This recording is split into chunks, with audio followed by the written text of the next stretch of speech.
नमस्कार। शुक्रबारको यो साँझ तपाईहरुको लागि केही कविताहरू, केही क्यारिकेचरहरू, केही मनका व्यथाहरू तपाईसँग पोख्न चाहँदै यो प्रोग्राम बनाइयो। मन पराइदिनुहुन्छ भने धेरै आशा छ।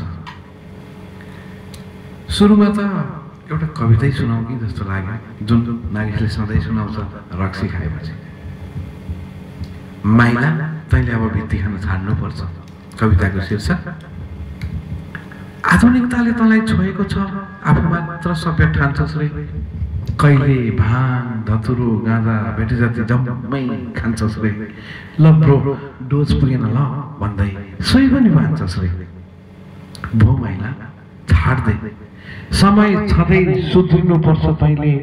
यसरी किन पाउँछस्, न डम्म गाउँछस्, न कुनै स्वर्ग देख्छस्, न कुनै दुःख भुलाउँछस्। भोलि तैँले आफैसँग हार्नुपर्छ। सत्य माइला तैँले अब भित्ती खान छाड्नुपर्छ।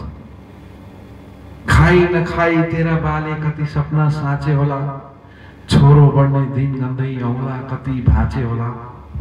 तेरा लागि आमाले नि लाखौं दुःख खपिन होला। बुद्धि फर्कियोस् तेरो भन्दै ईश्वरलाई जपिन होला। त भने सधैँ हरियो देख्छस् रे, कहिले आफ्ना जुत्तासँगै आमाका आँसु बेच्छस् रे। कहिले घरका भाँडासँगै बाबुको छाती बेच्छस् रे। कहिले धाक देखाउँछस्, कहिले धक्कु लगाउँछस्, कहिले त घरका गोरु भुकाउँछस्। तेरा यी सबै कुकर्मलाई खाल्डो खनी गाड्नुपर्छ। सत्य माइला तैँले अब भित्ती खान छाड्नुपर्छ। तेरो सुकेको जिउ देख्दा लाग्छ हाम्रो विकास हो त्यो भोलिको।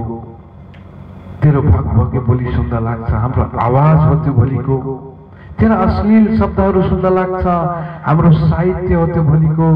तैँले चोरेको लुटेको सुन्दा लाग्छ हाम्रो कला हो त्यो भोलिको। तैँले खोक्दा देश दुखेको हुन्छ, तैँले रगत छाड्दा देश रगतमै डुबेको हुन्छ। र तँसँगै देश हराउन सक्छ, इतिहासका पानामा कोही धुन सक्छ, फेरि नभेटिने गरेर। त्यसैले माइला तैँले अब मान्नुपर्छ। कठिनजेल लाज बचाउँछस्, आफैले जान्नुपर्छ। सत्य माइला तैँले अब भित्ती खान छाड्नुपर्छ। धन्यवाद।